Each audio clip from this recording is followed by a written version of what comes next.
शांत हों, जिनके गुणों के गान में वे वर्धमान महान जिन वितरे हमारे ध्यान।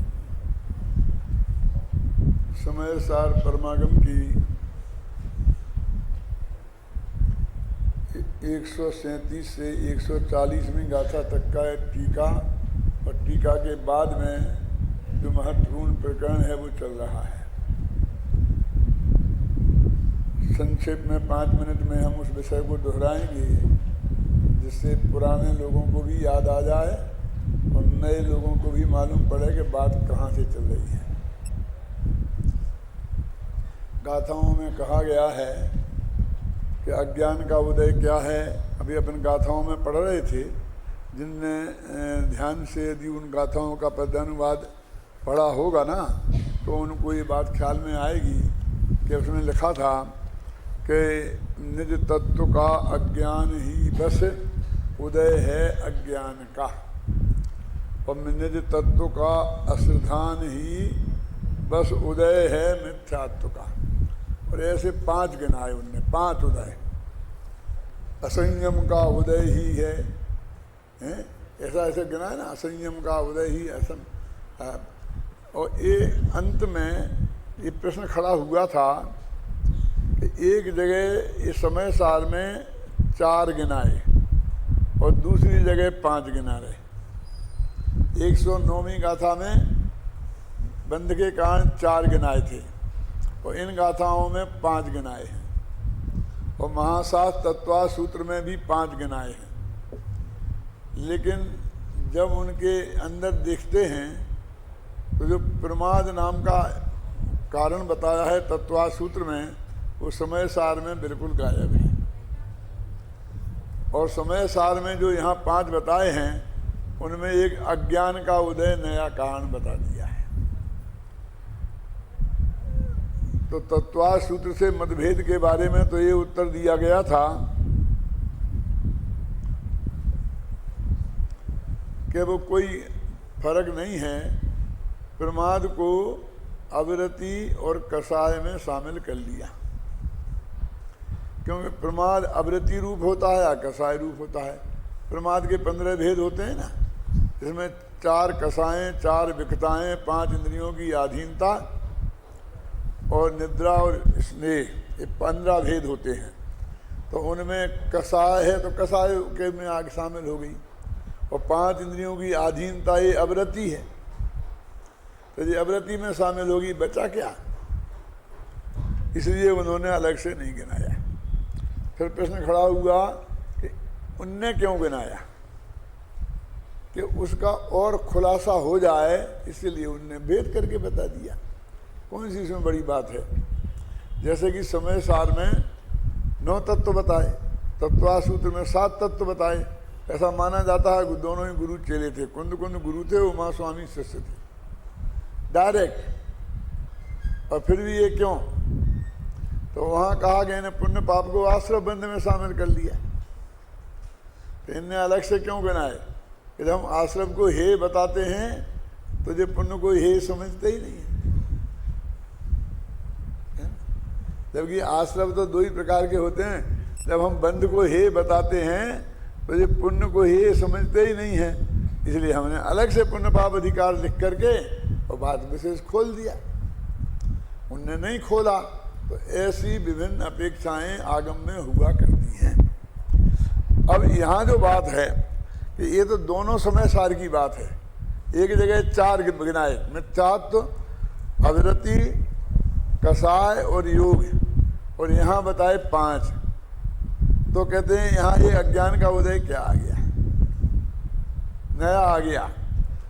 तो टीका में अमृत चंद्र ने कहा कि ये हैं तो यहाँ 4 ही, तो ये 4 अलग अलग और एक 4 को मिलाकर उसका नाम अज्ञान का उदय है। एक अज्ञान का उदय मेन है और उसके 4 भेद कर दिए, इसलिए वो 4 ही हैं, ये 5वां अलग नहीं है। आप समझे ना? और ऐसा तो अपने बहुत परंपराएं हैं ना, सप्तभंग में भी करते हैं ना, एक अस्थि एक नास्ति, एक अस्थि नास्ति को मिला दो तो तीसरा भंग बन जाता है। कई जगह होती है ना, अपन रोजाना माताएं बहनें दालें बदल बदल के बनाती हैं ना, आज मूंग की, कल उड़द की, परसों अरहर की, और कौन होती हैं तुम जानो ज़्यादा, और फिर एक दिन सबकी मिला के बना देते हैं क्यों? तो वो भी बदलने की हो जाती है ना, मिक्सचर मिला के बना देते कि नहीं? तो आचार्य ने मैं ऐसा किया, वे भी अपने रसोई बना रहे हैं। वो कहते हैं कि बंध का कारण तो अज्ञान का उदय है, और वो अज्ञान का उदय क्या है कि आत्मा को नहीं जानना, आत्म तत्व को नहीं जानना, और जो आत्मा नहीं है ऐसे अतत्व उनको आत्मा जानना, इसका नाम है अज्ञान का उदय। और ये अज्ञान के उदय के 4 भेद हैं। कौन कौन से? मिथ्यात्व, अविरति, कसाय और योग। अब मैं आपसे पूछता हूं कि जो यहाँ ज्ञान है, मैं कल बता चुका हूं, फिर भी आपको याद हो तो बढ़िया बात है, कि ये कौन से गुण की पर्याय है? ये अज्ञान जो है ये कौन से गुण की पर्याय है? कि इसमें क्या कहना, ये तो बहुत स्पष्ट साफ है कि अज्ञान होगा तो ज्ञानी गुण की पर्याय होगी। क्यों? क्लियर है? इसमें क्या सोचना। लेकिन जो इसके भेद गिनाए वे एक भी ज्ञान गुण की पर्याय नहीं है। मिथ्यात्व तो ज्ञान गुण की पर्याय है, अविरति ज्ञान गुण की पर्याय है, कसाय ज्ञान गुण की पर्याय है, और योग ये तो और ही गजब हो गया। ये अज्ञान के ये 4 भेद गिनाए, समझ गए ना? तो ये इसका मतलब ये है कि ये ज्ञान गुण की पर्याय नहीं है, ये अज्ञान।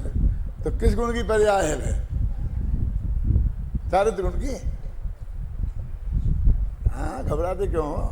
इनमें 3 चारित्र गुण की पर्याय हैं और 1 योग गुण की। योग अयोग है ना, 4 बताए ना। योग का उदय, मन वचन काय की चेष्टा में आत्मा का जो उत्साह है उसका नाम योग है। ऐसे परिभाषा बताई थी, चित्त का उत्साह है। तो वो कह रहे हैं कि ये 4 कोई भी अज्ञान कह रहे, तो मिथ्यात्व को भी अज्ञान कह रहे, अविरति को भी अज्ञान कह रहे, इसका मतलब ज्ञानी के भी अज्ञान है। मिथ्यात्व चला गया और अविरत में दृष्टि है, और उसे अविरति का उदय है ना, तो उसको भी यहाँ अज्ञान भाव कह रहे हैं। फिर कसाय, कौन सी? अनंतानंदी तो गई, लेकिन अभी 3 कसाय का उदय तो है, तो उसको भी अज्ञान का उदय कह रहे हैं। तो ये चारित्र मोहिनी की हो गई ना। अब चारित्र की पर्याय हो गई। अभी इसके बाद कहते कसाय की हो गई। अब योग देखो, अब ये तो केवल ज्ञानी हो गया भाई साहब। 13वें गुणस्थान का सहयोग केवली है, और वहां भी अज्ञान का उदय विद्यमान है। मोटा नहीं सोचा कभी? आपके लिए रिपीट कर रहा हूं, इनको तो सुना चुका हूं सब। इसमें देखो, पढ़ो, इसमें लिखा है कि ये अज्ञान के 4 भेद हैं, और उसमें योग के उदय को भी लिया है। तो योग तो 13वें गुणस्थान सहयोग केवली, अयोग केवली तो योग है ही नहीं वहां 14वें में। तो यहां भी अज्ञान का उदय बता रहे, केवल ज्ञानी को भी अज्ञान का उदय, कि भैया तुमको वो बार बार जो अज्ञान आ रहा है ना, वो तुम्हारे दिमाग में ठुसा हुआ है, वो ज्ञान गुण की पर्याय और मिथ्या ज्ञान रूप के, इसलिए तुमको अटपटा लग रहा है। लेकिन यहाँ तो जो बंध के कारण है उसको अज्ञान कहा जा रहा है, जबकि वहाँ बंध है तो उसका कारण भी अज्ञान से बंद होता है, ज्ञान से बंद नहीं होता है। वहाँ बंद नहीं होता तो हम नहीं कहते। कैसा वो बंद कहाँ होता है? वो तो अकेला आश्रय ही होता है। बोला अकेला आश्रय ही होता है। पढ़ो कोमर सार में कि वो ईर्यापथ होता है, फलाना होता है, और उनमें स्थिति नहीं बढ़ती है, लेकिन वो एक समय रुकता है ना। तो एक समय का बंद हुआ ना, नहीं होता क्यों कहते हैं? तो और जगह कह भी दिया है कि नहीं होता है। तो नाणु जैसा है कि अणु के द्वितीयाधिक प्रदेश नहीं होते हैं, अर्थ तो ये है, और अणु के प्रदेश नहीं होते, लिखे ऐसा दिया। अणु प्रदेशी थोड़ी है? ये इतनी बात चल चुकी है, समझ लेना है। जो सहज भाव से ख्याल में नहीं होती है। और जो जिन लोगों ने कल सुना था उन लोगों के लिए भी मतलब रिपीट हो गया तो अच्छा है, ख्याल में रहेगी बात। अब देखिए, अपन ने कल बताया था कि पंडित जयचंद जी छाबड़ा का भावार्थ अपन पढ़ेंगे। बहुत लोगों को ये प्रश्न खड़ा किया गया था कि जयचंद जी छाबड़ा के भावार्थों की प्रशंसा गुरुदेव श्री बहुत करते थे। बोले नई टीका सामने आई तो बेगायब हो जाएंगी, ऐसा विकल्प था ना लोगों के चित्त में। क्यों अभय कुमार जी? तो मैंने कहा नहीं आएगा, ये इसमें हमने सब लिए हैं, जहाँ विशिष्ट बात है अनुशीलन में लिए, अब टीका में तो कैसे लेते? तो जिसको जरा भी विकल्प आएगा तो अनुशंसन तो पहले छपे ना, अनुशीलन भी तो है ना वहाँ मार्केट में, समझ लीजिए मार्केट की व्यापारियों की भाषा है, सबके सामने मौजूद है ना, और उसमें ये सब चीज़ें ली हुई है ना, तो रह कैसे जाएगा? और वो उसको कौन हटा रहा है? वो भी तो है ना।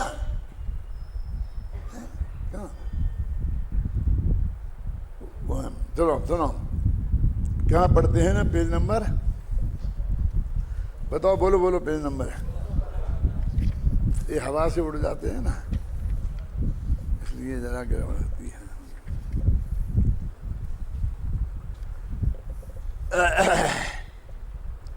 यद्यपि ये नीचे का पैरा सबसे, पेज नंबर 217 पर, 17 पर है, 15 कहाँ है? अच्छा, दूसरा है, ये भी है, ये भी जय है।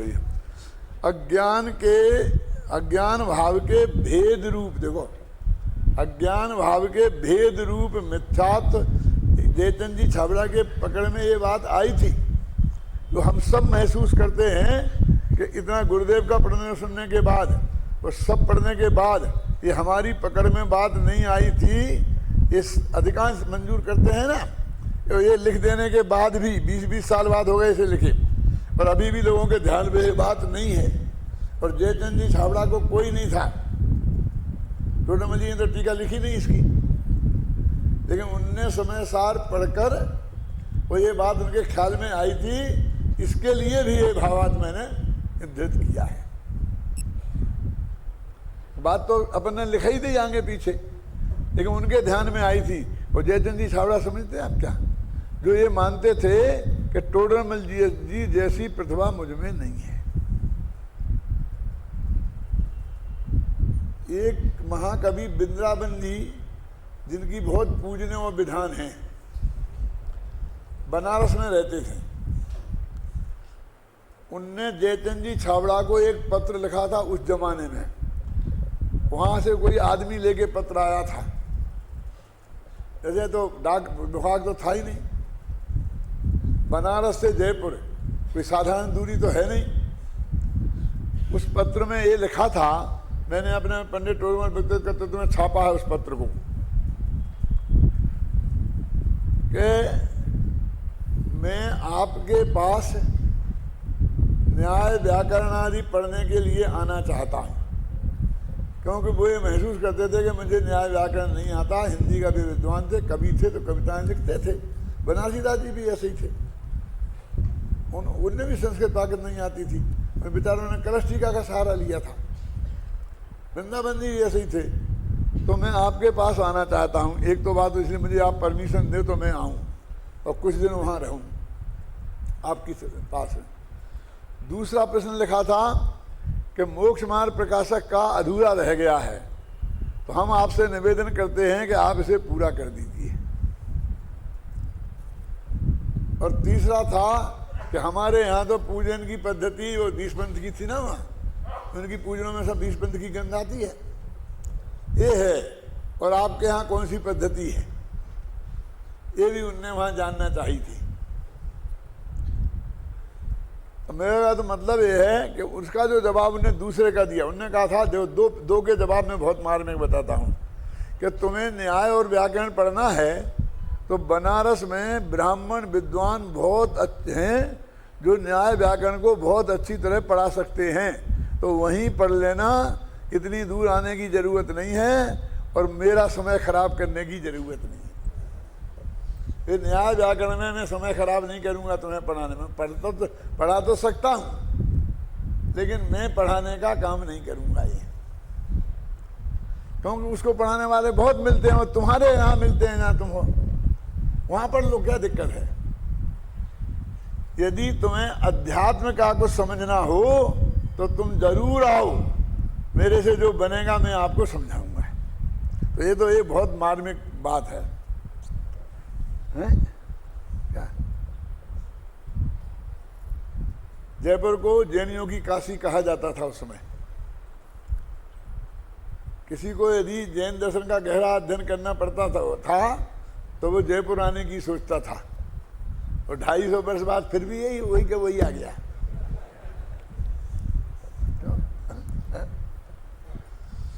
दूसरा, अगर टोडरमल जी का मोक्ष मार्ग प्रकाशक अधूरा है तो तुम पूरा कर दो।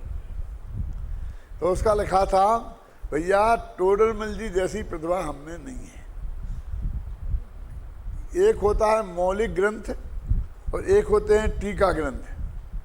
हम तो शास्त्रों की टीका कर सकते हैं, मौलिक ग्रंथ नहीं लिख सकते। क्यों? अब मौलिक ग्रंथ में और टीका में क्या फर्क है, बोलो राकेश? टीका में हमको ये नहीं सोचना है कि आगे विषय क्या लिखें। जो आगे की गाथा आई उसका अर्थ बताया, हमें ने लिखा, जिसने लिखा सब देख के आगे चले गए। विषय वस्तु के चुनाव की दिक्कत नहीं है, और उसमें पूरा विषय वस्तु का महल खुद खड़ा करना पड़ता है।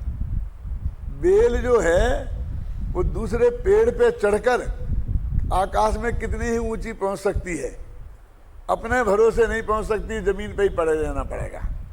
लेकिन पेड़ में वो ताकत है कि वो नी जमीन में से उठकर वहां तक पहुंच सकता है।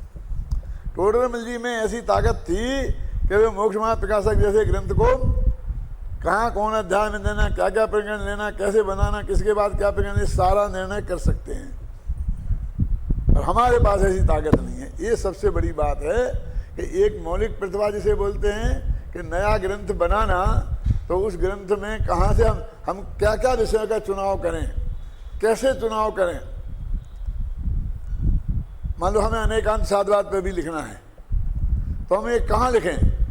शुरू में ही लिख दें कि हम मोक्ष मार्ग प्रकाशक लिख रहे, तो हम मोक्ष मार्ग प्रकाशक में मिथ्या दर्शन, मिथ्या ज्ञान, मिथ्या चारित्र का पहले वर्णन करेंगे, फिर सम्यक दर्शन, सम्यक ज्ञान, सम्यक चारित्र का वर्णन करेंगे, फिर सम्यक चारित्र में जब सम्यक ज्ञान का वर्णन आएगा तो उसमें हम प्रमाण और नए का वर्णन करेंगे।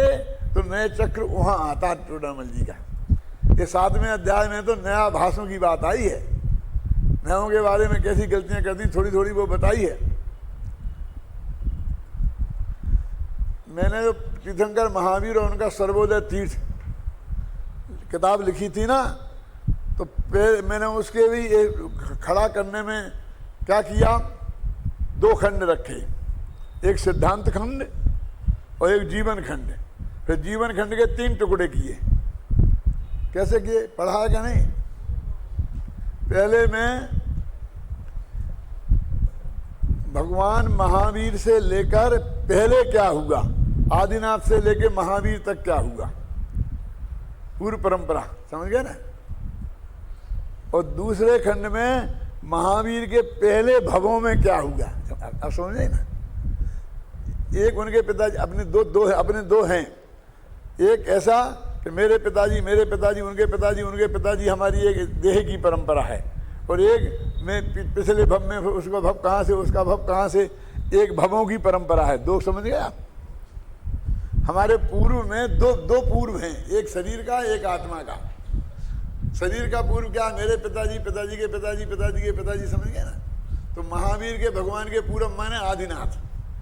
तो उनके पहले 24 तीर्थंकरों के बारे में आदिनाथ का वर्णन किया, थोड़ा सा भरत बाहुबली का किया, फिर पार्श्वनाथ का किया, नेमिनाथ का किया, आप समझ गए ना। फिर महावीर तक आए और फिर एक उनके पूरा भव से लिया जहाँ से उन्हें समझने की प्राप्ति हुई, मतलब शेर की पर्याय से पकड़ा, और फिर यहाँ तक लाए। और फिर तीसरे में वर्तमान भव। किताब बहुतों ने पढ़ी होगी, लेकिन इसमें ये ढांचा खड़ा करने के क्या, कैसे खड़ा करें, ये निर्णय करने के लिए वो कैसे निर्णय किया गया वो किसी को पता नहीं है। हाँ, अब सिद्धांत खंड में क्या करें? तो हमने क्या किया, 3 हिस्से में बांटा, सम्यक दर्शन, सम्यक ज्ञान और सम्यक चारित्र। तो सम्यक दर्शन में क्या करें, तो 4 चीजें लगाई, तत्वार्थ सिद्धांत सम्यक दर्शन, सत्यदेव सास गुरु का वर्णन, तत्वार्थ सिद्धांत की चर्चा करी, देवसास गुरु की चर्चा करी और आत्मानुभूति की चर्चा करी।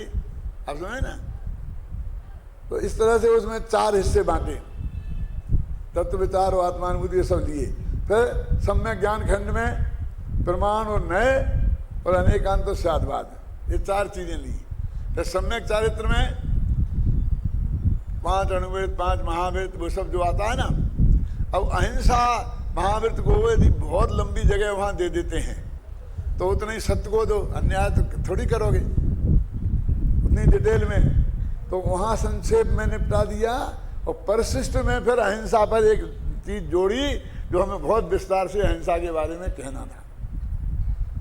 वहां क्यों नहीं डाली है, आप समझ गए? उसमें सब बात थिंकिंग है एक कि इस तरह से वो उसमें सम्यक चारित्र का खंड पूरा किया, वो परिशिष्ट रखा। तो ऐसा एक ढांचा खड़ा करना पड़ता है। जयचंद जी ये महसूस करते थे कि मैं ढांचा खड़ा करने में समर्थ नहीं हूं। टोडामल जी में एक ताकत थी कि वे ढांचा खड़ा करते, और उनके दिमाग में क्या था, अब आगे मैं क्या पूरा कर दूं, वे क्या लिखने वाले थे, मैं क्या पूरा कर दूं। वो कहते हैं मैं नहीं कर सकता उसको, मेरे पे जो कुछ बनेगा मैं अपना ही लिखूंगा, मैं दूसरे का पूरा नहीं करूंगा। एक सिद्धांत और है शांति जी, दूसरा का पूरा करने में क्या है। हमेशा बकरी अपने जी से जाएगी और राजा जी को रोनी होने वाली है। समझ नहीं आए? हम तो उसमें पूरी मेहनत करेंगे और लोग कहेंगे वो बात तो नहीं है। ये तो बहुत महाभाग्यशाली कोई होगा कि ये कहला लेगा कि नहीं साहब उससे भी बढ़िया है, कि वैसा ही है। क्यों?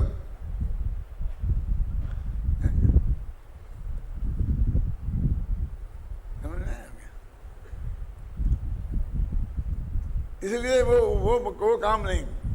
हम तो अभी हम जैसे हैं हम वैसा, हम में जो बुद्धि है हम वो करेंगे और उसके हमारा जो मूल्यांकन होगा हो जाएगा, नहीं होगा नहीं होगा।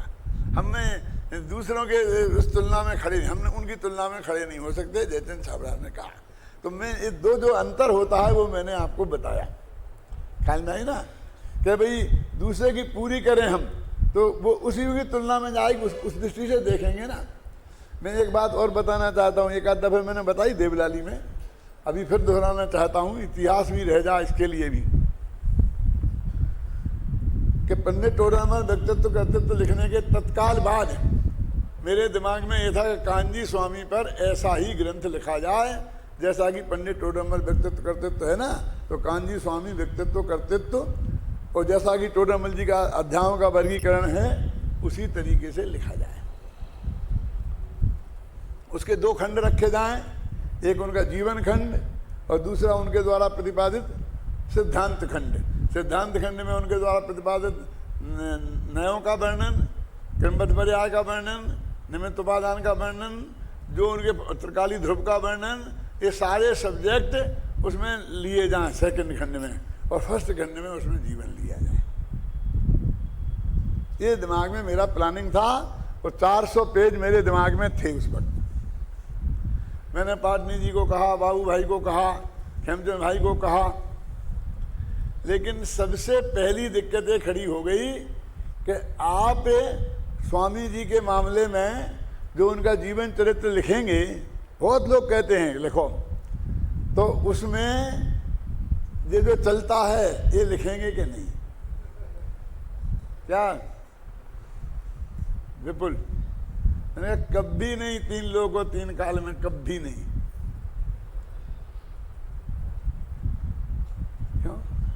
क्यों? कि महावीर का तो लिखा है, कि महावीर का तो शास्त्रों में उपलब्ध है ना, क्या किसी कीमत पर नहीं। तो कहा इसमें तुम हाथ मत डालो, और इसलिए फिर वो सब विचार अलग हो गया। और फिर क्रमबद्ध पर्याय की किताब आ गई, फिर नए चक्र की किताब आ गई, फिर निमित्त उपादान की किताब आ गई। अन्यथा ये सब कान्जी स्वामी के विषयों के प्रतिपादन के रूप में उसके उस खंड में सब होता है।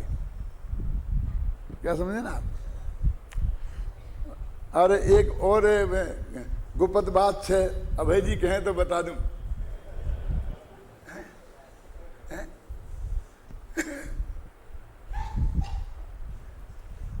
इतिहास की सुरक्षा के लिए बोलता हूं कि जब मैंने ये समय सार अनुशीलन लिखना शुरू किया तब एक प्रश्न आया कि भाई इसमें पूज्य गुरुदेव श्री के का जीवन चरित्र इसमें दिया जाए। और प्रकाश की में माधवी ने कहा मैं तो जानते, मेरा तो वो जानते थे, ये तो नहीं लिखेंगे। तो उन्होंने वो अपना तैयार किया और अभय जी से पूरा तैयार करवाया। और 10-20 पेज 50 के पेज जितने कितने पेज थे, ये बिल्कुल फाइनल हो गया। जितने भी पेजों में लिखा हुआ था और उसमें वो सब था जो मुझे इष्ट नहीं था।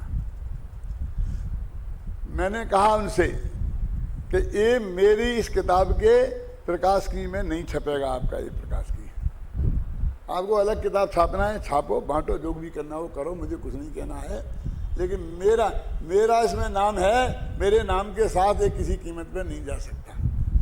और उसकी वजह से कम 6 महीना साल भर तक वो मामला पड़ा रहा। क्या?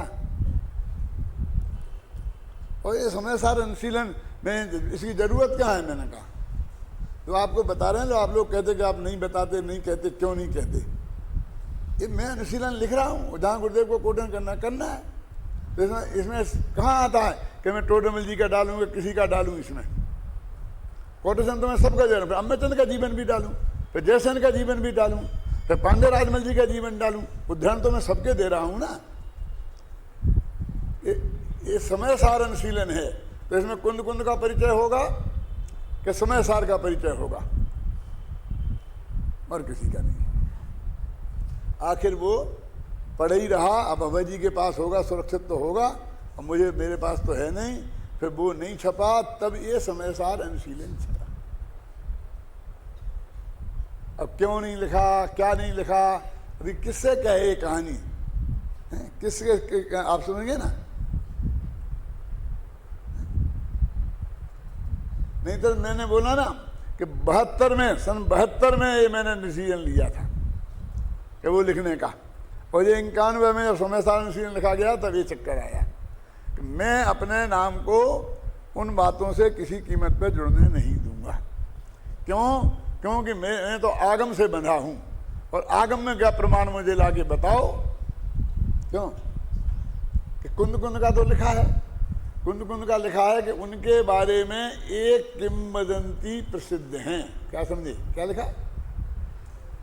परमात्मा समझे कि नहीं समझे? ये नहीं लिखा कि सर्वज्ञ भगवान ने कहा था, कि भगवान महावीर ने कहा था कि कुंद कुंद थे और ग्वाला थे और फिर ऐसे थे और फिर वो हो गया था, फिर वो पेड़ में खड़ा रह गया था और जल नहीं गया था। वो किसने सुनाया? ये केवली तो उसके बाद हुए नहीं, कुंद कुंद के बाद कोई। उनके बारे में एक किंवदंती प्रसिद्ध हैं। आप कहो तो ये लिख देता हूं मैं कि कान्जी स्वामी के बारे में ऐसी किंवदंतियां प्रसिद्ध हैं, और जो कहो वो लिख दूंगा सब। क्या सुने ना? एक लाइन में वो सब बात क्लियर हो जाती है।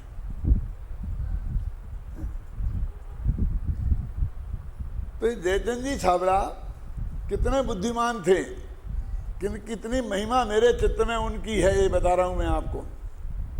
इसलिए मैंने उनके इस प्रकरण को यहाँ कोट किया। यही बात मैं अपनी तरफ से ही लिख सकता हूँ, लिख भी दी, फिर भी उन्हें कोट करने की जरूरत, यदि मैं उनके नाम को उड़ाना चाहता तो मैं क्यों कोट करता? क्या जरूरत है? वैसे कौन कहता है कि आप इनका कोट करो ही? मैं उसके लिए बाध्य तो नहीं हूं। तो अज्ञान भाव के भेद रूप मिथ्यात्व, अविरति, कसाय और योग, देखो योग लिखा ना, योग के उदय पुद्गल के परिणाम हैं और उनका स्वाद अतत्व सिद्धानादिक रूप, ये मिथ्यात्व का अतत्व सिद्धान, असंयम का अचारित्र रूप दशा, जैसे हरेक की पीछे केड़ा है ना, वो सब स्वाद ज्ञान में आता है, उसका स्वाद ज्ञान में आता है। वे उदय निमित्त भूत होने पर कारमान बैगणा रूप नवीन पुद्गल स्वयमेव, जो मैंने पहले दिन कहा था कि क्या रहस्य निकलने वाला है इसमें, ज्ञाना वर्णादि कर्म रूप परिणमते हैं और जीव के साथ बंधते हैं, और उस समय जीव भी स्वयमेव अपने अज्ञान भाव से अतत्व सिद्धानादि रूप भाव रूप परिणमता है, और इस प्रकार अपने अज्ञानमय भावों का कारण स्वयं ही होता है। देखो ये उन्होंने लिखा ना उसमें, योग का उदय अज्ञान में, अब आगे मिथ्यात्वादि का उदय होना और नवीन पुद्गलों का कर्म रूप परिणमना तथा बंधना और जीव का अपने अतत्व सिद्धानादि भाव रूप परिणमना, यह तीनों ही एक समय में ही होते हैं।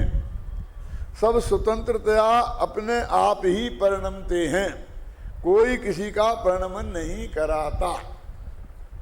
ये बता रहे कि ये नहीं, कर्म के उदय से विकार नहीं हुआ और विकार के कारण कर्म नहीं बंधा। निमित्त निमित्त भाव है लेकिन कर्ता कर्म भाव नहीं है। अब मैंने जो निष्कर्ष निकाले हैं ये मैं पढ़ता हूँ और फिर आप देखना इनमें से निकलते कि नहीं निकलते। जो पूरा अपन ने गाथाएं ली थी 5, वहाँ से ये सब निकालना।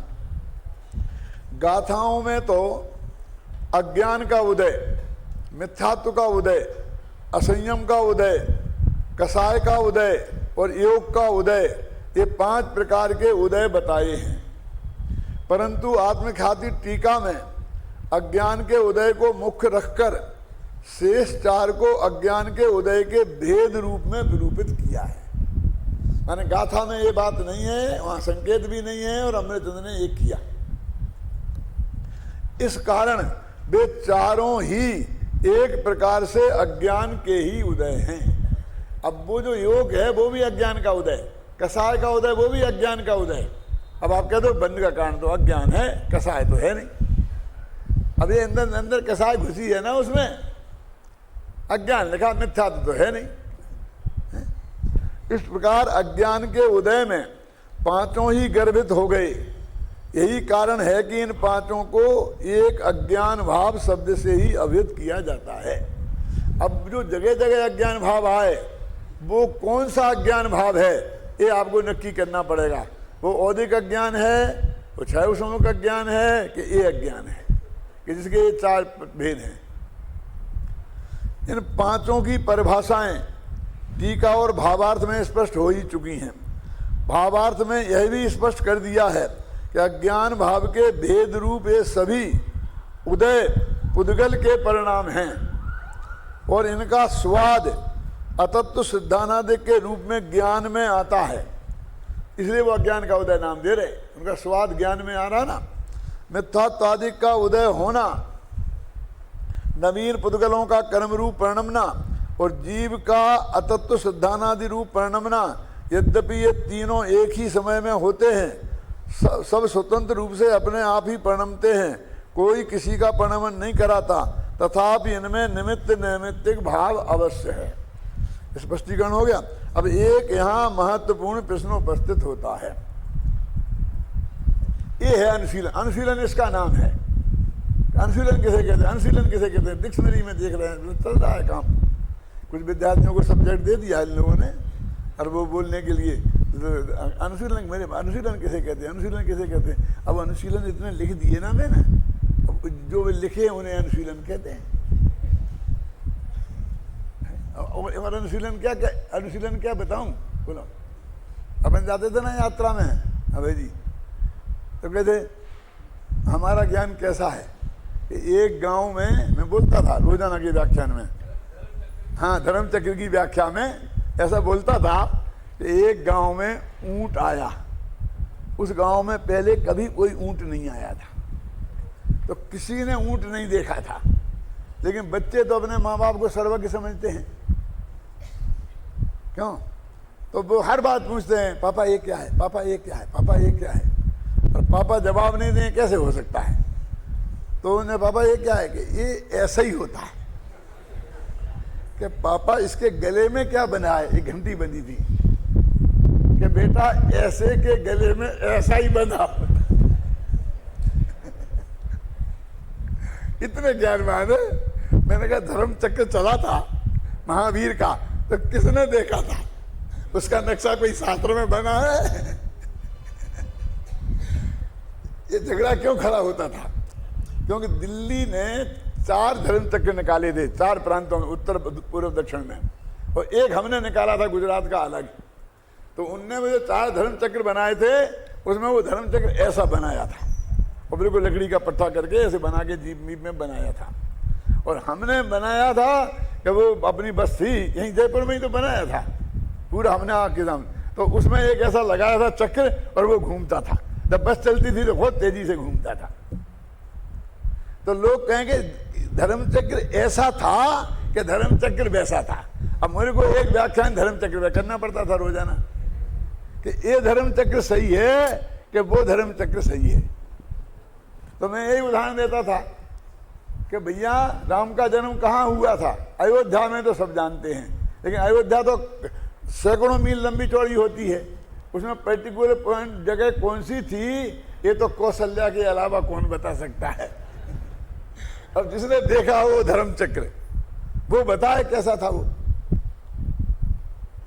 तो मैं ये कहता था चक्र माने होता है समुदाय, देवेंद्र चक्र, राजेंद्र चक्र आता है ना, और धर्मेंद्र चक्र, वो सिद्ध चक्र। अब सिद्ध चक्र में सिद्धों के समूह को चक्र बोलते हैं। तो जो भगवान महावीर के समूह शरण में जो धर्मात्माओं का समूह था वो वास्तव में वो धर्म चक्र था। अब समझ आई ना आपके? अब उसका फोटो कैसे बना है कि नहीं, उसमें लिखा है धर्म चक्र आगे चले भावमंडल पिछवाड़। तो राजा साहब की सवारी चलती है तो कुछ आगे चलते हैं कुछ पीछे चलते हैं। तो धर्म के चक्र जरूर में कहते आगे ले लो महिलाओं को ले, सबसे पीछे रथ यात्रा और उसके पीछे 4 चौकीदार, भावमंडल पिछवाड़, धर्म चक्र आगे चले। प्रमोशन का बिहार होता था, लेकिन कोई प्रतीक तो हो, झंडा मंडा आया समझे ना। तो मैं उन्हें बताता था कि देखा तो किसी ने है नहीं, उनने देखा हो तो वे बताएं, शास्त्र लाके मुझे बताएं। अब उनकी वो धर्म चक्र बनाया है तो गाड़ी 5 किलोमीटर की रफ्तार से चलती है, क्योंकि वो ऐसा खुला कर दिया है कि वो दौड़ नहीं सकती है। और हमें तो सारे हिंदुस्तान में 3 महीने में घुमाना है, तो हमारी गाड़ी को तो 100 किलोमीटर की रफ्तार से दौड़ना है। तो ऐसा धर्म चक्र बना है ना कि जो उसके साथ में वो रह सके सुरक्षित ढंग से। और हमने बनाया, ख्याल में आई ना, वो तो एक चिन्ह है, उनके असली तो समुदाय वो है। तो इसकी व्याख्या में वो ऊँट का उदाहरण दिया करता था। तो अब अनुशीलन कैसे कहते हैं बोलो? डिक्शनरियाँ खोल के दी, अब यही निकालेंगे बच्चे दोपहर में।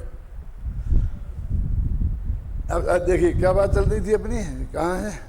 एक महत्वपूर्ण प्रश्न उपस्थित होता है। देखो ये है, इसके लिए पढ़ना है, इसके लिए लिखा है, जो आपको कहीं नहीं मिलता। एक महत्वपूर्ण प्रश्न यह उपस्थित होता है कि यहाँ मिथ्यात्व, अवृत्ति, प्रमाद, कसाय और योग सभी को अज्ञान भाव बताया जा रहा है, और यह भी कहा जा रहा है कि अज्ञानी के सभी भाव अज्ञानमय होते हैं। देखो, और ज्ञानी के सभी भाव ज्ञानमय होते हैं। ऐसी स्थिति में सम्यक दृष्टि ज्ञानी के अविरति, प्रमाद, कसाय और योग नहीं होना चाहिए था, क्योंकि ये अज्ञान भाव है। पर सम्यक दृष्टि ज्ञानियों के भाव पाए जाते हैं। तथा यह भी स्पष्ट कर आए हैं कि ज्ञानी के विषय कसाय भी ज्ञान भाव में ही आते हैं, और अज्ञानी के वृत्त, तपादि भी अज्ञान भाव में ही आते हैं। ये सब पीछे क्लियर हो गया। ये तो जिस दिन से मैं आया ना पर्यूषण के बाद में, दूसरे दिन ही शुरू कर दिया था, तब से लगातार चल रहा है। और यहाँ अगस्त का शिविर हुआ था, उसके बाद भी मैंने एक दिन बंद नहीं किया। वो सब चालू, तबीयत ठीक है तो क्यों बंद करना, चालू रखा है। सुनिए ना, तो उस सारे के संदर्भ में ये बात है। अब यह प्रश्न होता है कि अविरति आदि को ज्ञान भाव माने के अज्ञान भाव। यहाँ तो अविरति अज्ञान भाव कह रहे, और ज्ञानी के सब भाव ज्ञान से बने हुए हैं और अज्ञानी के सभी भाव अज्ञानमयी हैं। तो अब उन्हें ज्ञानमय भाव मान ज्ञानी के कौन? अविरति, प्रमाद, कषाय और योग जो ज्ञानी के हैं उनको क्या माने? सोचते हैं कभी अब इस तरीके से? है? सोचना चाहिए। और फिर अभी मौजूद है, अब तो सोचना ही चाहिए ना। ये प्रश्न वास्तविक है क्या नहीं है? क्या तो जिनको ये प्रश्न के अनुशीलन किसे कहते हैं समझ लो, अनुशीलन इसे कहते हैं। सुनो, अरे भाई सीधी सरल बात है कि ज्ञानी के अवृत्ति आदि भाव अज्ञान भाव है, क्योंकि वह उन्हें निज के मानता है, निज रूप मानता है, उनका कर्ता भोक्ता स्वयं को मानता है, जानता है। और ज्ञानी के जो भूमिकानुसार अविरति, प्रमाद और कषाय आदि पाए जाते हैं वे सभी ज्ञान भाव में ही आते हैं। आज मुझे पता नहीं है मैंने कितने बजे शुरू किया था, कितने मिनट बाकी है बता सकता है कोई? 54 मिनट में कितने मिनट बाकी है? 54 मिनट का व्याख्यान करूंगा। हैं? खत्म करना है, ठीक है। क्योंकि ज्ञानी का उनमें एकत्व ममत्व नहीं है, वह उनका कर्ता भोक्ता अपने को नहीं मानता। यही अंतर तो है ज्ञानी और अज्ञानी में। यहाँ अज्ञानी के अविरति आदि भावों की चर्चा है, इस कारण उन्हें अज्ञान भाव में शामिल किया जा रहा है। आत्मख्याति टीका और जयचंद जी छाबड़ा के भावार्थ में इस बात के स्पष्ट संकेत हैं। ज्ञान में क्या संकेत है? सुनो, ज्ञान में स्वाद रूप होता हुआ असंयम का उदय। वो अज्ञान भाव का भेद क्यों है? असंयम का उदय और उसका ज्ञान का गेय बन रहा, और अज्ञानी का कर्ता बन रहा है ना। और ज्ञान में स्वाद रूप होता हुआ कषाय का उदय और ज्ञान में स्वाद रूप होता हुआ योग का उदय। तो ज्ञान में जो स्वाद रूप होता हुआ वो है असली जड़।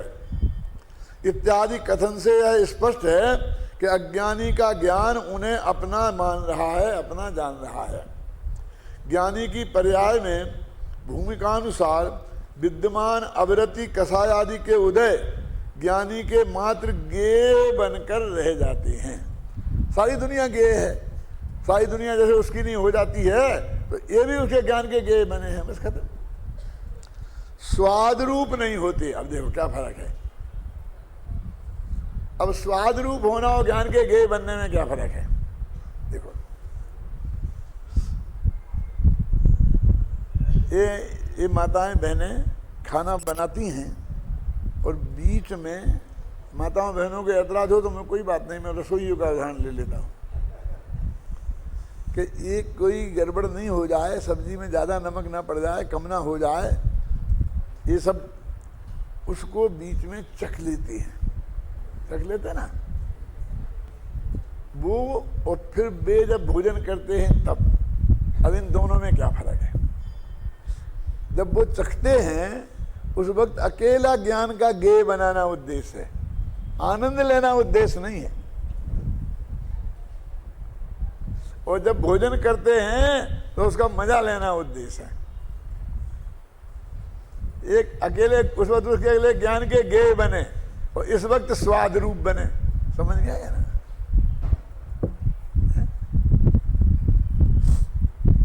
देखो एक लड़का यूनिवर्सिटी में टॉप हुआ तो उसका हमें ज्ञान हुआ, यहाँ पुरस्कार दिया, हमने धन्यवाद भी दिया, प्रशंसा भी करी, मालाएं भी पहना दी, वो ज्ञान का गेय रूप बन हो रह गया। और हमारा बेटा यूनिवर्सिटी में टॉप हुआ होता तो वो ज्ञान में स्वाद रूप हो जाता।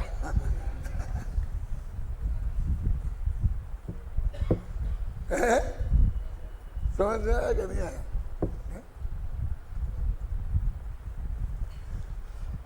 हम और बेटे साथ साथ धंधे में थे तो जो कमाई करते थे उसमें हमारा वो स्वाद रूप होती थी। अब अलग अलग हो गए, न्यारा पूत पड़ोसी बराबर, वो अपना धंधा करता, हम अब उसका लाभ और हानि हमारा ज्ञान का ज्ञेय बन के रह जाता है, स्वाद रूप नहीं होता। पहले भी कमाई वो ही करता था, लेकिन उसको स्वाद रूप होता था। क्यों बोलो? बेटे का न्यारा होना अच्छा है कि बुरा? बोलो दिलीप भाई।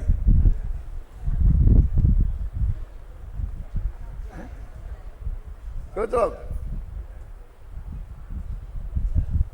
अच्छा है ना, क्योंकि जबरदस्ती हमें अपना मान रखा है, लेना नहीं देना नहीं, हाँ, और उसे स्वाद रूप होकर हम इतने दुखी हो सुखी होते हो, कर्म बांधते हैं। और अब ज्ञान उभरे के रह जाता है, कर्म बंद नहीं होता है। होता तो बहुत ना मालूम, उसकी कोई मतलब ही नहीं है, जिसका आप समझे ना।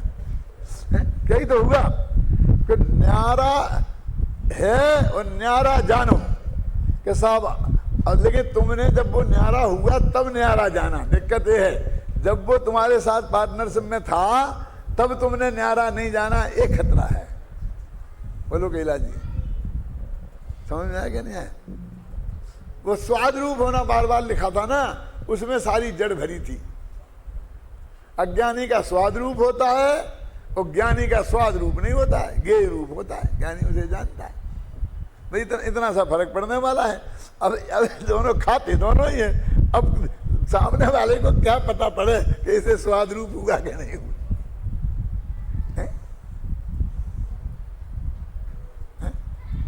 समझ में आया ना?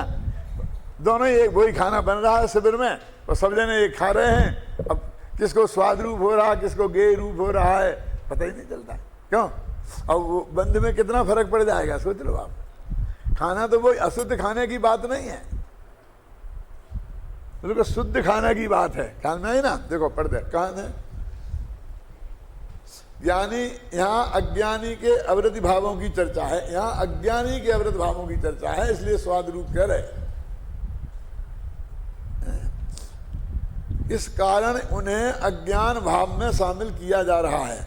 आत्मख्याति टीका और जयचंद जी के भावार्थ में इस बात के स्पष्ट संकेत हैं कि ज्ञान में स्वाद रूप होता हुआ असंयम का उदय, ज्ञान में स्वाद रूप होता हुआ कसाय का उदय, ज्ञान में स्वाद रूप होता हुआ योग का उदय। अब आप कहेंगे कि वो अयोग 13वें गुण स्थान में कैसे घटेगा? ये तो मैंने पहले दिन बता दिया था कि ये अपने चारों कसायों के हैं उदय। अगर ऐसा नहीं है कि जो उसकी अनंतानुबंधी है उसके अगले लिए अनंतानुबंधी है, उसके अप्रत्याख्यान वर्ण भी है, उसके प्रत्याख्यान वर्ण भी है, उसके संतुलन भी है। वो चारों कसाय उदय रूप हैं, वो चारों के कार्य दिखाई देते हैं। कैसे दिखाई देते हैं बोलो? कि हमें जो असंयम रूप भाव है वो मिथ्यात्व के उदय से नहीं है, वो अवृत्ति के उदय से है। प्रत्याख्यान वर्ण अप्रत्याख्यान वर्ण कसाय के उदय से है। और जो हमको मुनिपना नहीं हो पा रहा है वो प्रत्याख्यान वर्ण उदय का कार्य है। जो हमको संतुलन कसाय मतलब आगे नहीं हो रहा, वो काम हमको रुका हुआ है, वो संतुलन कसाय का काम है। तो चारों कसायों के काम अलग अलग हैं। इसलिए तो एक दफे ऐसा प्रश्न आया था कि साहब अनंतानुबंधी नहीं जाए, अप्रत्याख्यान चली जाए, उसका स्वरूप सम हो जाए तो संबंध दर्शन नहीं होगा, छात्र नहीं जाए उसका स्वरूप हो जाए तो संयम हो जाए। सुनी कभी ये बात आपने? और वो कहते द्विवलिंगी मुनि के है कि द्विवलिंगी मुनि के क्या है कि उसके अप्रत्याख्यान वर्ण प्रत्याख्यान वर्ण चली गई, इसलिए चारित्र हो गया और अनंतात्व नहीं गया, अनंतानुबंधी नहीं गया। वो मैंने अभी एक जगह पढ़ा तो मुझे मालूम पड़ा कि वो बात कहाँ से आई। वहाँ ये इस टाइप की बात थी, ख्याल में आई ना? तो मैंने उस वक्त भी कहा था कि ये कहाँ से आई होगी अंदाज से, लेकिन बाद में तो मुझे मिला ऐसा। मेरा ये कहना है, अभी भी कहना है और तब भी कहना था क्या, और मैंने कह दी ये नहीं चलेगा यहाँ। तो मेरा मानना ये है कि अनंतानुबंधी के रहते हुए अप्रत्याख्यान वर्ण प्रत्याख्यान वर्ण का अभाव नहीं है, ना उदय, ना क्षय रूप, ना क्षय समरूप, ना समरूप, कुछ नहीं हो सकता। अब मैंने कहा कि तुमको मतभेद है तो रहो, लेकिन यहाँ टोरमल की बाउंड्री के भीतर तो कम से कम जब तक मैं जिंदा हूँ जो मैं मानता हूँ वो चलेगा।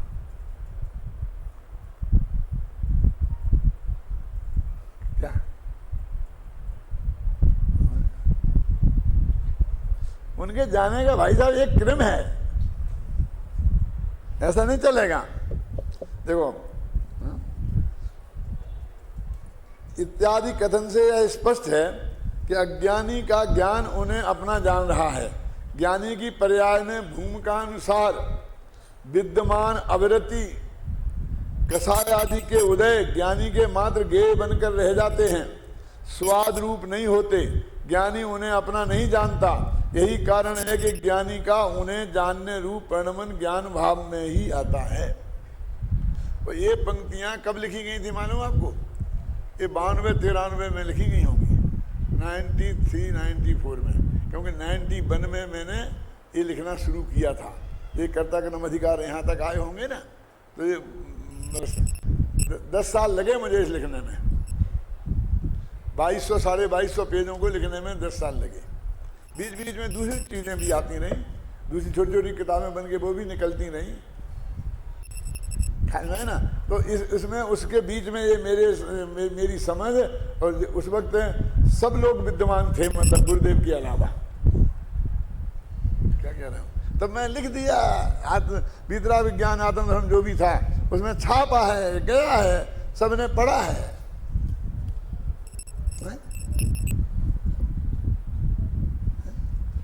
अब उनने नहीं पढ़ा हो जिन लोगों ने, कि जिनको मेरे से अरुचि थी और मेरा पढ़ना निरर्थक लग रहा था, शायद उनने नहीं भी पढ़ा हो, तो मैं नहीं कह सकता। ख्याल नहीं ना। मैं कहता हूँ भले आदमी गलतियां निकालने के लिए ही पढ़ते तो एक दफे पढ़ तो लेते और बता देते तो मेरी गलतियां तो निकल जाती, तो मैं तो अगले एडिशन में सुधार लेता।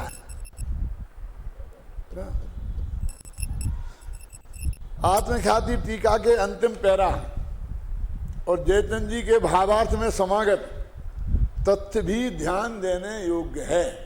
वो जो मैंने पहले दिन कहा था ना कि क्या आएगा, वो आ रहा है अब।